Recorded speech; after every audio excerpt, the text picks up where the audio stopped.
Hello everyone, कैसे हैं आप लोग। This is chemistry Baba. Welcome to chemistry Adda MP04।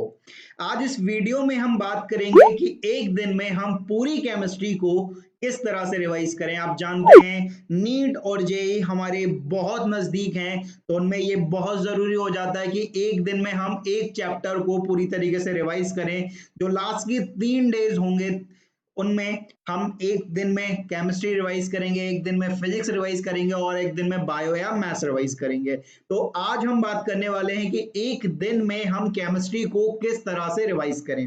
हमने क्या करा हुआ है यार कि केमिस्ट्री को 3 पार्ट में डिवाइड करा हुआ है।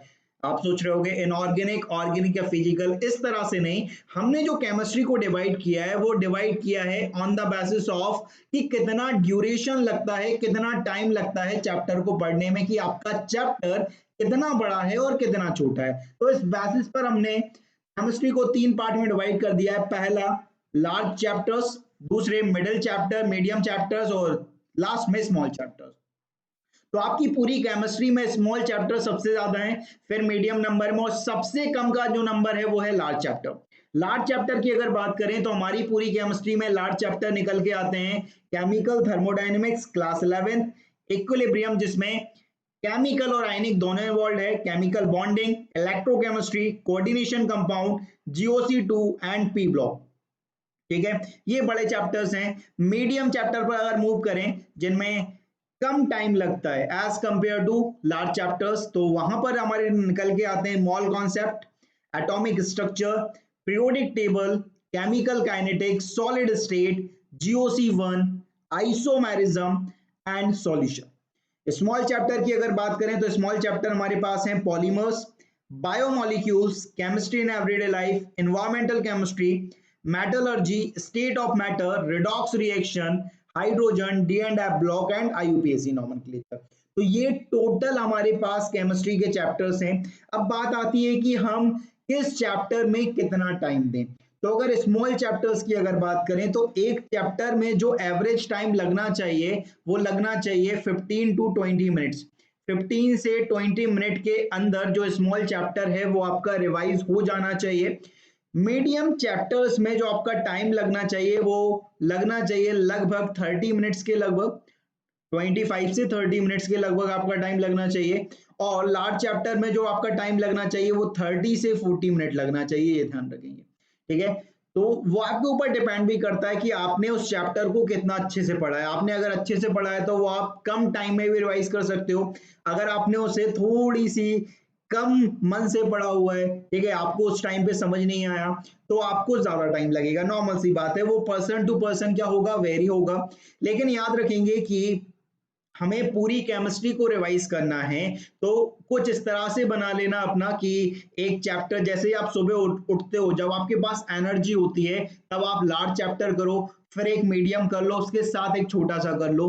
ठीक है, तो ऐसा आप करोगे तो आपका क्या होगा, आपके पास बर्डन नहीं आएगा। तो रिवाइज करने का आप शेड्यूल बना लो कि आपको किस तरह से रिवाइज करना है। आपके पास टोटल चैप्टर मैंने बता दिए हैं, टोटल चैप्टर को जिस तरह से है।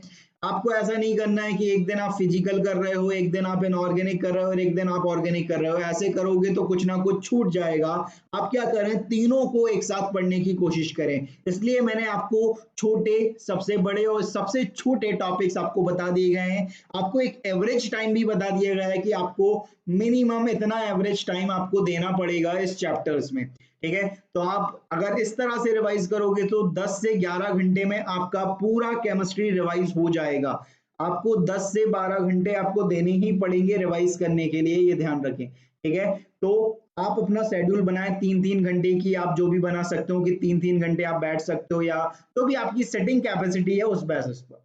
ठीक है, क्योंकि आपको पूरा रिवाइज करना है, कुछ छोड़ के नहीं जाना है, उस चीज को जरूर मार्क करना है। ठीक है, जो आप लास्ट मूवमेंट पर देखना चाहोगे कि जो भी फॉर्मूले हैं, जो भी चीजें आप भूल रहे हो, जो चीज इंपॉर्टेंट है, उसे जब आप रिवाइज करें तो उसे मार्क जरूर करें। आप कहीं एक पेज पर लिख लें कि मुझे लास्ट मूवमेंट पर इस चीज को देख कर जाना है। ये बहुत जरूरी होता है। जब हम तैयारी करते तो हम तो कुछ इस तरह से ही करते थे कि जैसे हमें, मुझे सबसे ज्यादा जो दिक्कत आती थी वो आती थी केमिकल थर्मोडायनेमिक्स में, जो एनर्जेटिक वाले पार्ट में मेरे को समझ ही नहीं आता था कौन सी एनर्जी कहाँ लगानी है, और वहां से डेफिनेटली क्वेश्चन आता था। ठीक है, तो हर एक बंदे की, हर एक स्टूडेंट की अलग अलग कहानी होती है। किसी को कुछ टॉपिक अच्छा लगता है, किसी को कुछ लगता है, किसी में कोई स्टूडेंट अच्छा होता है और किसी में अलग स्टूडेंट अच्छा होता है। ठीक है, तो स्टूडेंट ये चीजें क्या करती हैं, वैरी करती हैं। तो हमें केमिस्ट्री को कुछ इस तरह से रिवाइज करना है कि ये हमारे सीधे दिमाग में जाए।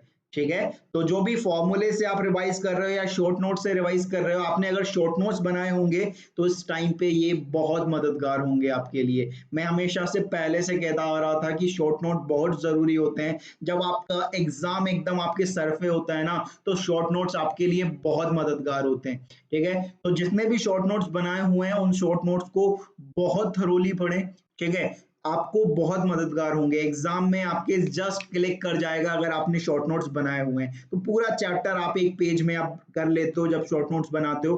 तो जब भी आपको रिवाइज करना होता है सिर्फ आप एक पेज को देखते हो, आपका पूरा चैप्टर रिवाइज हो जाता है। याद रखें, ठीक है, आपके लास्ट चैप्टर कुछ इस तरह से हैं। ठीक है, और ज्यादातर जो क्वेश्चन देखे जाते हैं, याद रखना है। ठीक है, कोई सोच रहा होगा कि मैं तो पूरा रिवाइज ही नहीं कर पाऊंगा, तो मैं कितना मैक्सिमम कर लूं कि मेरा 90% कवर हो जाए। जब भी आप अपना पेपर देखते हो तो ज्यादातर जो क्वेश्चन आते हैं वो इजी पार्ट और मीडियम पार्ट से आते हैं।